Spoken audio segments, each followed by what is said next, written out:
Nandamuri Balakrishna Boyapati combination లో వచ్చిన అఖండ cinema భారీ విజయాన్ని సొంతం చేసుకుంది. ఈ నేపథ్యంలో అదే సమయంలో అఖండ సినిమాకు సీక్వెల్ చేయబోతున్నా అంటూ అధికారికంగా ప్రకటించాడు బోయపాటి సీను. ప్రెజెంట్ అఖండ సినిమా సీక్వెల్ కోసం అయితే బోయపాటి స్క్రిప్ట్ అయితే రెడీ చేస్తూ ఉన్నాడు. అదే సమయంలో ఈ సినిమాలో బాలయ్య లుక్ కోసం అయితే 3D డిజైన్లు కూడా రెడీ చేస్తున్నారట. ఈ సినిమా రెగ్యులర్ షూటింగ్ అయితే అతి త్వరలోనే ప్రారంభమయ్యే అవకాశాలు కూడా కనిపిస్తూ ఉన్నాయి. ఇక ఇప్పుడు ఇదే సమయంలో అఖండ సినిమా కోసం అయితే బాలయ్య కెరియర్ లోనే అత్యధిక పారితోషికం అయితే తీసుకున్నారట.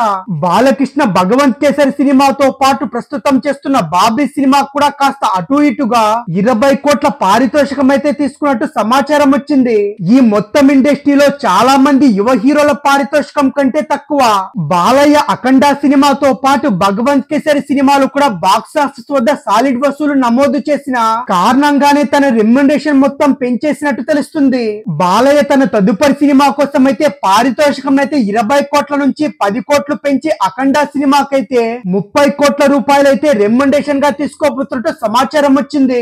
డ్యూయల్ రోల్ లో బాలకృష్ణ గారి సినిమాలో కనిపించబోతున్నాడనే వార్తలు అయితే గత కొన్ని రోజులుగా వైరల్ కూడా అవుతున్నాయి. అఖండ 2 కైతే బాలకృష్ణ గారి 30 కోట్లనైతే పారితోషికం అందుకున్న నేపథ్యంలో అత్యధిక పారితోషికం అందుకున్న టాలీవుడ్ టాప్ హీరోల జాబితాలో చోటు కూడా సంపాదించుకున్నాడు.